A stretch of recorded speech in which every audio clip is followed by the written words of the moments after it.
was almost summer on the island of Soda. All the ancients were busy. They were looking forward to the start of the holiday season.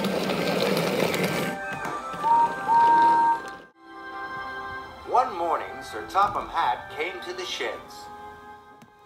It's time to get the seaside station ready for the summer visitors.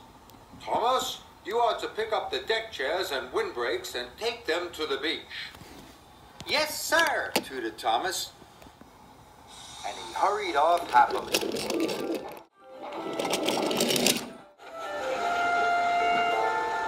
You're looking very cheerful, Thomas, wailed Diesel.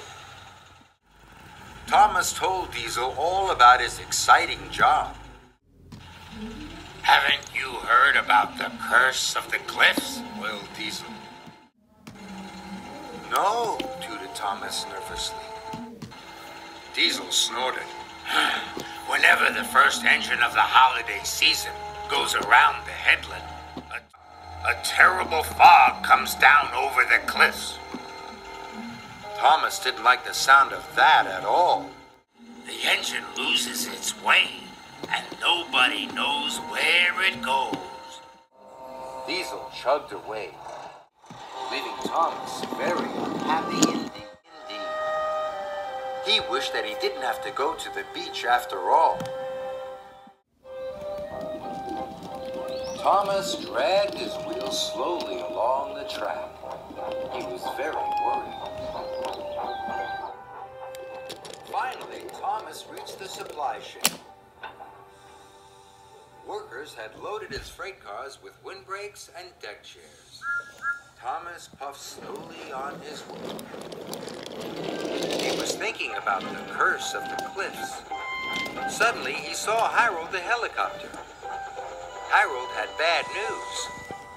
"Thick fog rolling in on the headland," Harold shouted. "Puff carefully, Thomas." And Harold whirred away over the treetops. Thomas was very scared now. What if what Diesel said about the curse of the cliffs is true, tooted Thomas? I could get lost in the fog and never be seen again. Thomas puffed fearfully towards the cliffs.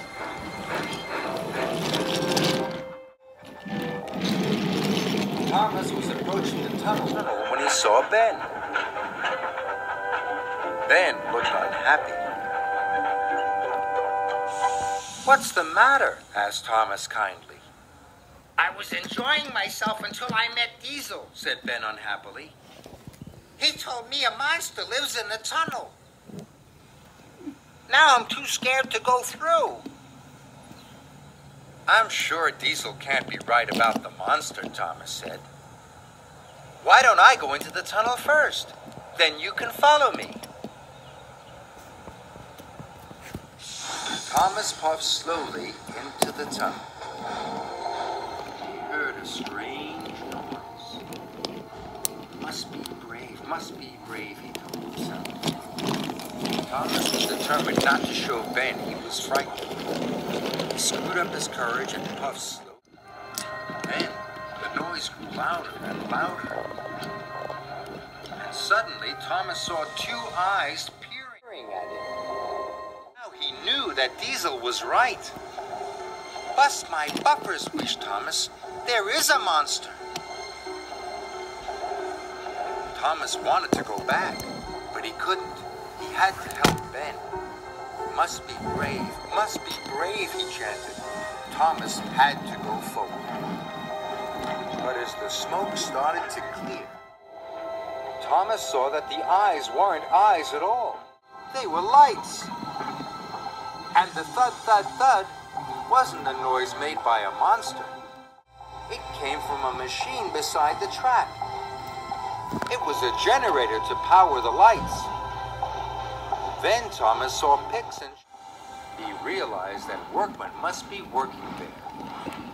Diesel was wrong. There's no monster in the tunnel after all. Soon Thomas came across the workers making tea. Thomas tooted to the workmen happily. Ben was also very relieved. You're a very brave engine, said Ben. Now I can finish my job. And he puffed away. Thomas was happy to help Ben. Then he remembered that he still had to get to the beach.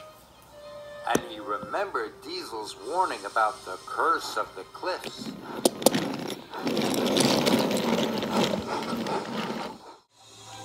Thomas felt very nervous as he puffed towards the headland.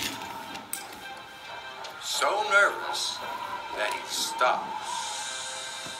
I can't go any further, Thomas tooted, and he began to reverse away from the cliffs. Then he had an idea. If Diesel was wrong about the monster in the tunnel, maybe he'll be wrong about the curse of the cliffs, he puffed. He started to go forward again. I'm not afraid, he chuffed, as he steamed carefully through the mist. Suddenly the mist rolled away and the sun came out. Thomas saw that the cliffs were beautiful. Diesel just wanted to frighten me, Thomas whistled. Soon the seaside station was up ahead. At last, Thomas reached the station on the other side of the headland. Thomas knew that soon the beach would be filled with happy vacationers. I should not have believed what Diesel said about the curse of the cliffs, wished Thomas. In future, Thomas decided he would believe in himself.